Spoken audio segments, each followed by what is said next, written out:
Porque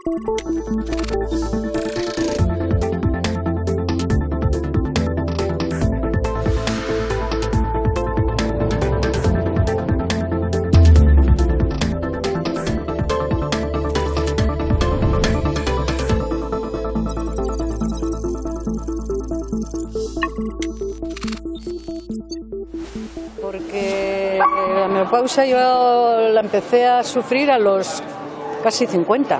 Pues estoy atravesando la menopausia. Sintomarik edo izan duzu, beroaldiak, humore aldaketak? Bai, 50 urtetik 65 bai, eukidotaz. Que no he tenido ningún problema ni de sofocos ni de nada, yo lo pasé bien.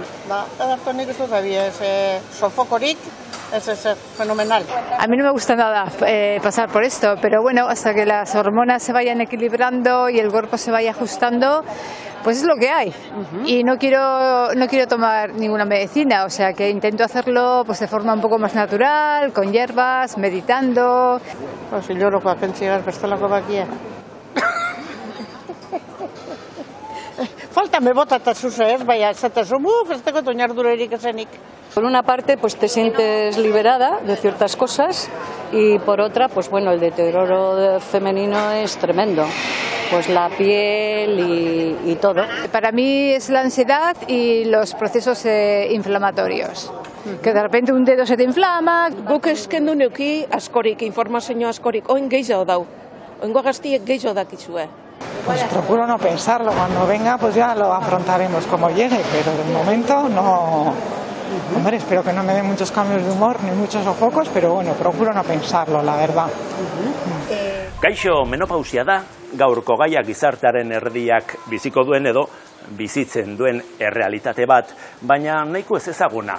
Oro har, zenbait ikerketak erakutsi du gai honen inguruan informazioa izateak lagundu egiten duela egoerari aurre egiten. Eta horixe da gaurko saioaren helburua. Menopausiari buruz jakin beharrekoak ematea. Menopausia hobeto bizitzeko eta ulertzeko. Guztioi egingo digu mesede.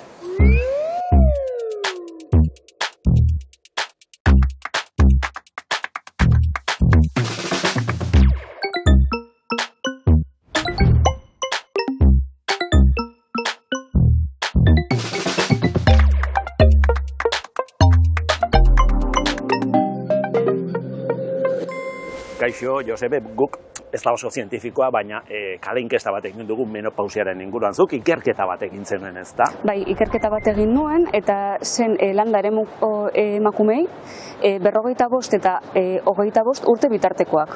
Ea zer pentsatzen zuten menopausiari buruz. Eta zer ondorio atera zenituen, zer ikusi zenuen? Bueno, alde batetik nazioarteko gaixotasun sailkapenean sartzen da menopausia gaixotasun bezala, baina orokorrean emakumeak ez dute uzten gaixotasuna denik. Hori alde batetik, eta beste alde batetik sintomak ia ez dutela, eta ez dute uzten esaera zaharrak edo sinesmenak edo horlakorik menopausiaren inguruan. Iritzia galdetu zenienean zer ikusten zuten, gauza positibo ala negatibo moduan? Orokorrean gauza positibo moduan. Zergatik, alde batetik hilekoaren deserosotasuna kentzen zelako, eta beste alde batetik haurdun geratzeko arriskua edo galtzen zelako bai. Sintomak bazituzten? Bai, orokorrean aldaketa sexualak eta beroak izaten zuten. Baina gehienak sintomarik gabe pasatzen zuten menopausia. Eta tratamenduari buruz hitz egingo bagenu, zer iritzi zuten tratamenduari buruz? Orokorrean, era fisiologiko bezala hartzen zuten menopausia, beraz, tratamendurik gabe. Baina, tratamendua beharrez gero, medikua erabiltzen zuten. Ginekologoa esandakoa. Gaurko saioa planteatu dugu jendeari informazioa eskaintzeko zerbitzu gisa, ez da.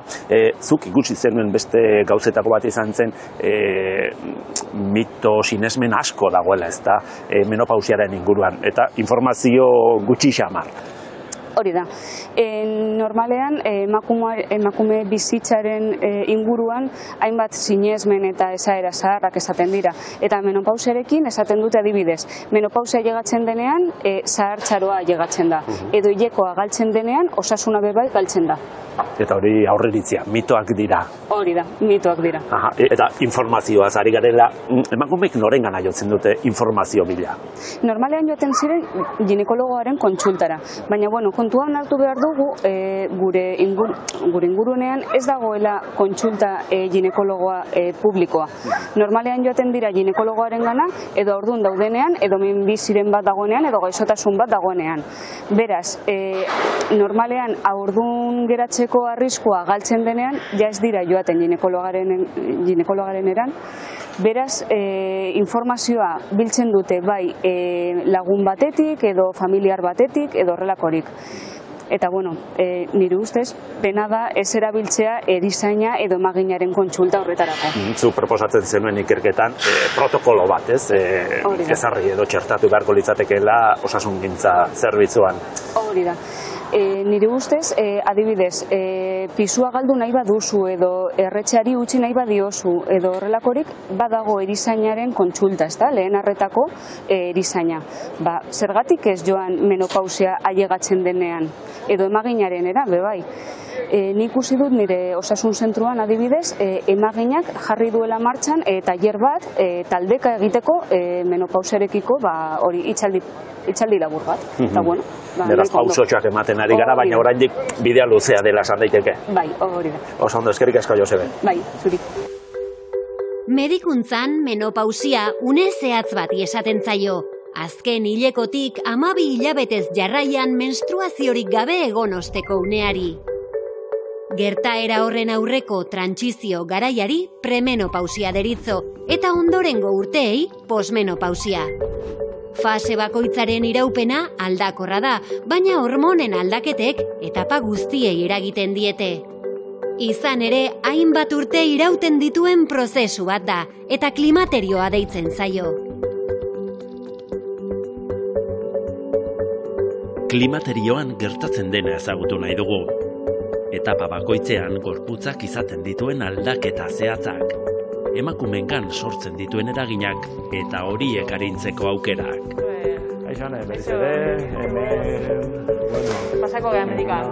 Guztiari buruz galde egingo diogu Ane Garmendia, ginekologoari. Ginekologoa zara, klinika honetan, menopausia duten emakumeak hartatzen dituzu, hemen? Bai, horretaz gain baitare, haurdunaldiak eta beste adineko emakumeak, baina bai, menopausiarekin dauden emakumeak ikusten ditugu dixente. Sarri, ez da? Baina horretaz galdezka etortzen dira? Ez dute galdetzen, ikusten dut, inork ez du galdetzen. Normalean, zu galdetzen diezu, abertzen muz dauden etapa hortan, eta ateratzen dira gauzak. Baina tema horrekin konkretuki ez datoz. Ez da etortzen, ez da. Gu menopausiaz ari gara, baina behar bada klimaterioaz hizketan aritu beharko genuke, ez da. Izan ere, klimaterioa da kontzeptu egokia, menopausia baino lehen hasten den prozesu hormonal bati buruz hitz egiteko, ez da. Hori da, bai, prozesu nahiko globala da, ez da. Ez da bakarri menopausia hori, zehazki 2-3 urte, baina baizik eta, prozesu luzegoa da izaten da. 40 urtekin hasi daiteke eta 10-15, 20 urteko gauza bat izan daiteke. Prozesu bat hortaz. Garai batean, gaixotasunen zerrendan zegoen menopausia. Bai, lehenago hori esaten zen, emakumea menopausian erotu egiten zara baita ere. Nahiko konotazio negatiba dauka eta izan du. Eta horren, hasi geha pixka eta hortaz horri buruz hitz egiten eta esplikatzen prozesu fisiologiko bat dela emakumearen bizitzan eta danok pasa behar duela prozesu hori hobeto edo okerro baino. Eta zer kabiarazten du prozesu hau? Gutxitan esplikatuta, azkenen ovulategia glandula bada, ezta, emakumeana, eta horrek 40-50 urtekin hormonaren ekoizpena murriztu egiten du eta iristen puntu bat duen ez dan hormona gehiago sortzen, ezta? Orduan horrekin hasten da prozesu hau. eta noiz abiatzen den, edo zer izaten dira lehenengo zantzuak, menopausia abiatu denaren zantzuak? Bueno, adinatik esango dut, ez dela beti adin berdinekin hasten, batzuri 50ekin hasten zaie, besteri igual lehenago, eta, prozesu hori esan bezala, luzegoa edo motzagoa izan daiteke pertsona bakoitzean. Beste topiko bat da, amaren adinak eragiten duela alabaren edo ondorengoen menopausia agertzeko adin hori, ez da? Egia da hori? Bai, egia da, baina ez da beti gertatzen. Badaude batzuk nun, nire amak ere 53ekin ukizun, eta niri ere horrela gertatu zait, baina ez du zertan. Baita ere, bizimoduarekin eta pertsonarekin generazio desberdinaga baita ere orain, eta aldatu daiteke adina hori, ez da beti sortzen. Hortaz, zein seinale dira klimaterioa abiatu denaren froga, ez? Ze seinale edo ze zantzuk esango digute klimaterioa abiatu da. Batzuri ez zaie sintomarik agertzen, eta besteri 55 urtekin hasten dira hilerokoa nahiko arraro xamarra eukitzen. Igual ez zaie etortzen 2 hilabetetan, edo hilabete baten egun gehiagotan egoten dira odoletan, edo beste minan bat, sindrome premenstrual luzegoa, edo fortegoa eukitzen dute. Obulutegiek 2 funtzio nagusi dituzte. Horietako bat, ezagunena behar bada, hilero obulu bat heldu eta askatzea da. Ondoren obulua falopioren trompetan zehar uterora abiatzen da, eta ernaldu ezean, hilerokoarekin batera kanporatzen da. Klimaterioan ovulazioak alterazioak jasaten ditu, eta 12 hilabetez jarraian menstruaziorik eman ez denean, orduan heltzen da menopausia. Obulutegien beste funtzioa hormonak sortzea da, batipat estrogenoa eta progesterona. Hormona horiek odolean zirkulatuz gorputz osoan sakabanatutako errezeptoreetara heltzen dira, bihotzera, burmuinera, hezurretara. Klimaterioan obulutegiak estrogenoa eta progesterona kantitate txikiagoan ekoizten hasten dira. Ondorioz, errezeptoreak dituzten organoetara gutxiago heltzen dira, haien funtzionamendua kaltetuz. Horregatik, hormona horien gabeziak askotariko albo ondorioak eragiten ditu. Klimaterioaren sintomatzat hartzen dira eta emakume batetik bestera asko aldatzen dira.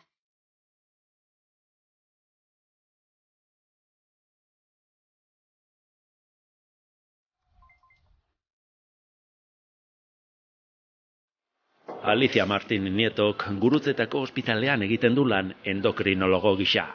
Hormonetan aditua dela esan daiteke. Berak azalduko digu, inork baina hobeto, nola eragiten dion gorputzari estrogenoak eta progesterona ekoizteari uzteak.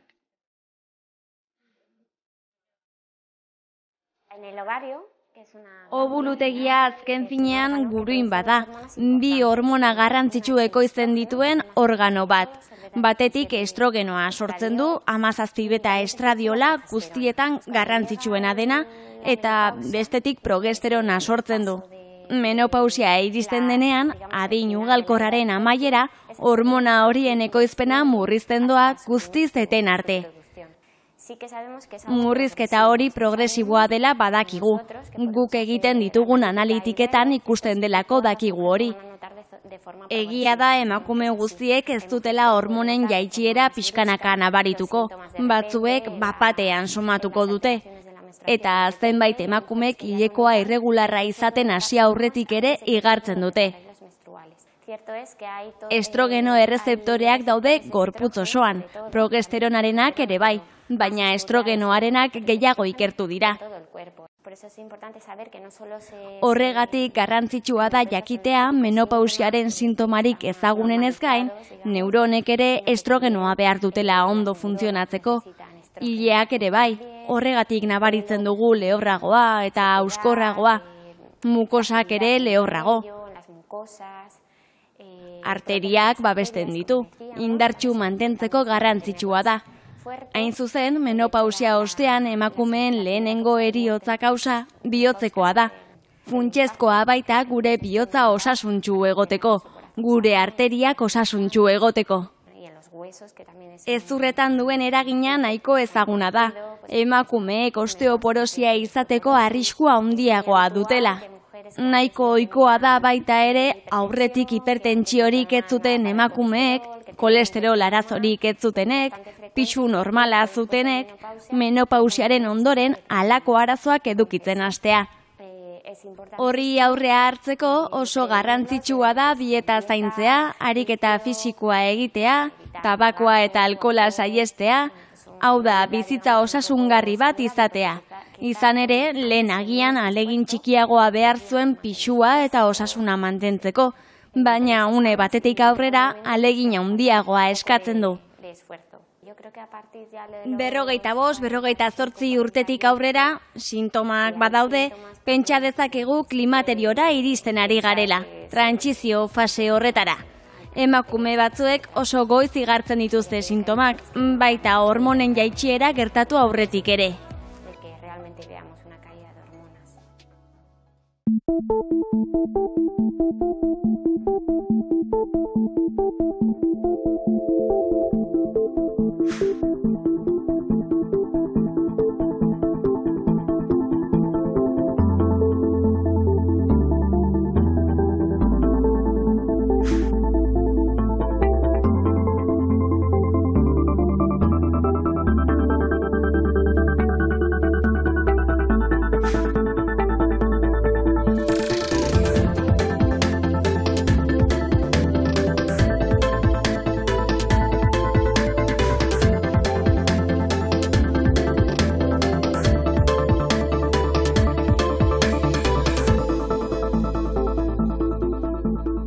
Emakume guztiei ez die berdin eragiten menopausiak, ez da?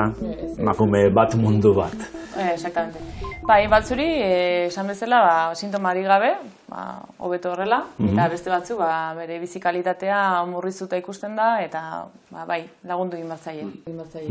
Zeintzu dira ohikoenak, sintomarikoik? Bai, lehenengoak izaten dira tipikoak, ez? Sofoko horiek, bai egunez, bai gauez, gauetan izaten badira, baitare insomnia ikusten da, lo eginezin hori, takikardiak, nerviosismo urritasun puntu hori, depresio moduko bat, libido bajua baitare, eta, bueno, horiek izaten dira, epe motzera, ez da? Eta epe erdi luzera, hor ikusten dira lehortasuna vaginan, edo baitare inkontinentzia puntu bat, eta gero epe luzera osasunan garrantzitsuak dienak, kardiobaskular mailan, obesidadea, diabetesa eta horrelakoa. Zer egin, nola egin aurre edo nola arindu ondorio horiek, sintoma horiek, ez? Hemen dituzue, zuek eskura dituzuen tresnak, ez da? Asko dauzkagu, Tratamendez ari gara.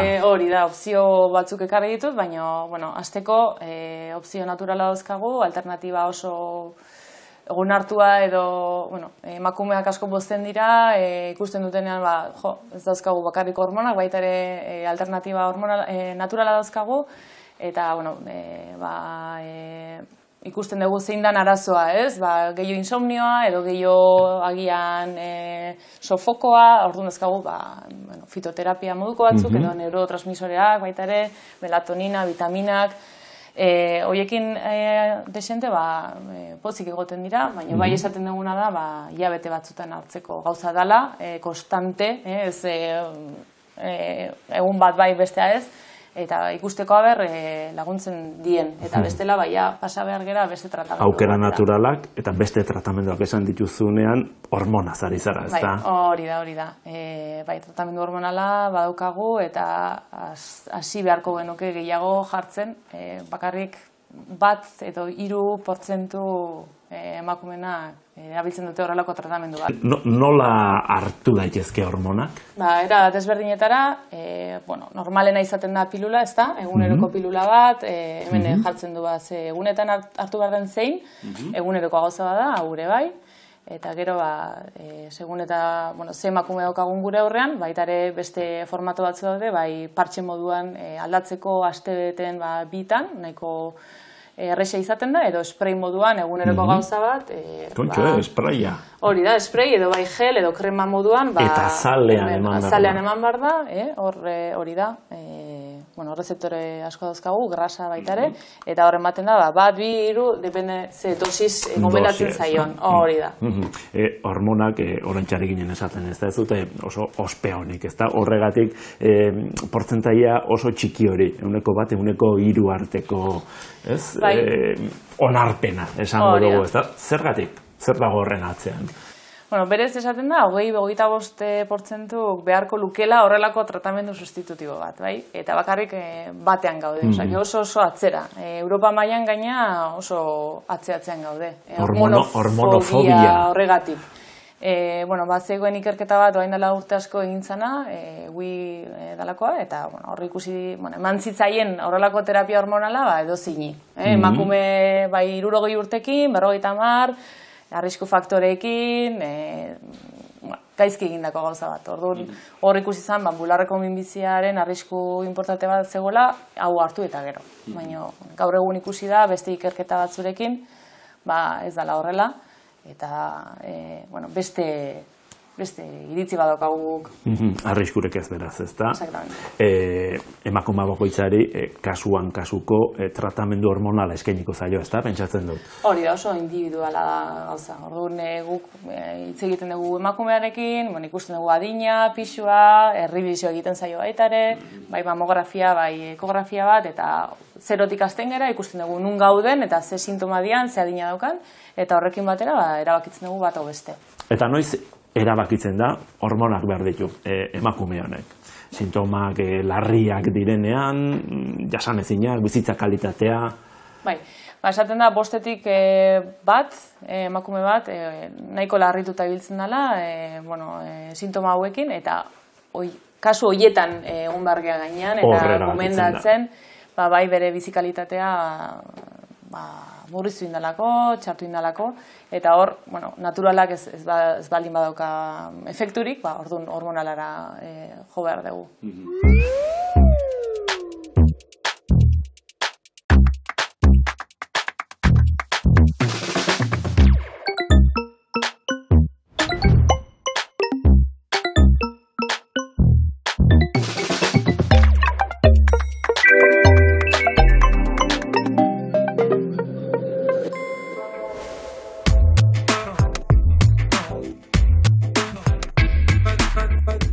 Gizakiaz gainera, beste 4 espeziek bakarrik dute menopausia.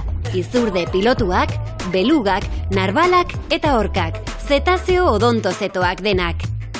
Izan ere, ikuspegi evolutibo batetik oso kontzeptu arraroa da menopausia. Zer onura ekartzen dio espezie baten iraunkortasunari, emeek adin batetik aurrera ugalkortasuna galtzeak. Exeterreko unibertsitateko ikertzaile batzuek 2 orka talde aztertu zituzten eta ikusi zuten ama hiltzeak 14 bider handitzen duela seme heldua hurrengo urtean hiltzeko arriskua. Orkak familiatan antolatuta bizi dira 4-5 belaunaldiz osatutako taldeetan. Umeak amaren ondoan gelditzen baitira bizi osoan. Emeek 40 urterekin ugalkor izateari uzten diote, eta 90 urtera arte bizioi dira. Ikertzaileen ustez urte horietan guztietan amek semei laguntzen jarraitzen dute, eta haien biziraupenari esker ziurtatuko lukete beren geneak transmititzea. Antzeko ideia bat planteatu zuen 50. hamarkadan George R. Williamsek, amonaren hipotesia. Bere ustez, bilobak zaintzea oso eraginkorra da geneak transmititzeko, eta horrek konpentsatuko luke taldearen zati handi batek ugaltzeko gaitasuna galtzea. Hortaz, biologiaren ikuspegitik, menopausiak balio adaptatiboa duela esan daiteke. Sintomez hitz egin dugu, tratamenduz hitz egin dugu, baina alere emakume asko pozik daude. Menopausia iritsi zaielako, ez da? Gauza positibo bezala hartzen duten. Ikusten dira batzuk, ez da, gehiena ez da, baina, badaude batzuk, nun posten dira, ze, behaiek sufritu indute azkeneko 30 urtetan hierokoarekin, bai minakatik edo bai kantida handiak izan dituztelako, anemia batekin gainera, burnia hartzen eta bar, eta, arregla gabe, postu egiten dira. Baina beti ez da inpolita. Zuk ikusten dituzun kasuetan batez ere. Ez da oizkoa, ez. Hitz egin dezagun baita ere, bizi ohiturez, ez da? Izan ere, oso lotura zuzena du menopausiak eta dugun bizita estiloak esango dugu, ez da? Sintomak arindu ditzakelako, besteak beste. Bai. Dirudi pixkat topikoa, baina hola da. Azkenen bizimodua beste pilar bada, oso garrantzitsua, eta prozesuan lagundu egin daiteke horrekin. Ez da pilula bat hartzen dut egunero, eta aztu egiten naiz beste gauzetaz, eta elikadura ez dut kontutan eukitzen, eta ez dut kirolarik egiten, ez? Azkenen dana dago barruan sartuta, eta bai, gomendatzen dugu, kirola egitea regularki, bai, ez maratoi bat, baina, igual, 3-5 egunetan, azten 3-5 egunetan, kardio pixka bat, ez da jogin edo korrikatera behar, baina bai oinez, paseotxo bat, ordu erdi, eta kiroltxo bat sartzea, elikadura baitare orekatu bat, ez da, eta alkohola murriztea eta ez erretzea. Eta zertan laguntzen du horrek, ze sintoma arintzen ditu? Arintzen ditu, seguraski sofokoak eta takikardia horiek, ez da, hasieran, eta epe luzera garrantzitsuena bai, obesidadea, diabetesa eta kardiobaskularran gaixotasunak, ez da. Jotzekoetan ere, zer ikusia duela, ez, menopausiak? Bai, noski, azkenen, esan dugu, sindrome metaboliko edo obesida, diabetes, kolesterol, eta bihotzekoak oso erlazionatuta daude menopausiakin, eta peluzera konsekuentzia txarrak eduki ditzake bihotzekoan, azkenen filan postmenopausia edo zarkituta dauden emakumeetan lehenengo heriotzako kausa da, bihotzekoa, hori da. Kontuan izatekoa. Kontuan izatekoa, bai. Bukatu dezagun, adituaren aholku batekin, ez da? Zer esaten dizu, zer aholkatzen dizu hemen zuere kontsultara etortzen diren emakumei, klimaterioak gerturatzen ari zaien emakumei, batez ere, zer esango zenieke? Besterik gabe, gu bisitatzeko, etortzeko, ginekologora jutea urten behin, eta beldurre gabe zehazteko ze sintomak ari dian sentitzen, euki edo ez euki, baina irikita egoteko eta aholkua eskatzeko. Informazioa eskatzeko. Bai, hori da. Osando Ane, eskerrik asko. Zuei.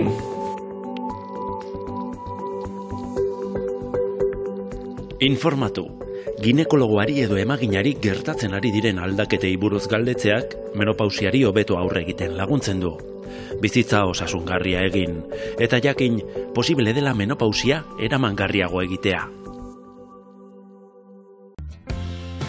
Eta agur esan baino lehen, proposamen bat. Donostian egiten den puntako ikerketa ezagutu nahi baduzue, Alderdi Ederren paseatuz batera jaso dezakezue informazio hori. Esan dezakegu, hemen Donostian daukagula munduan azpiegitura bat onenetakoa, nanoteknologiaren arloan. Donostia erreferentea da polimeroetan, duela urte askotan bertan egindalako ikerketa.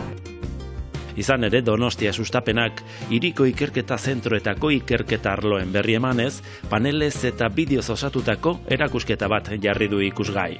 Komisarioa Elujar da.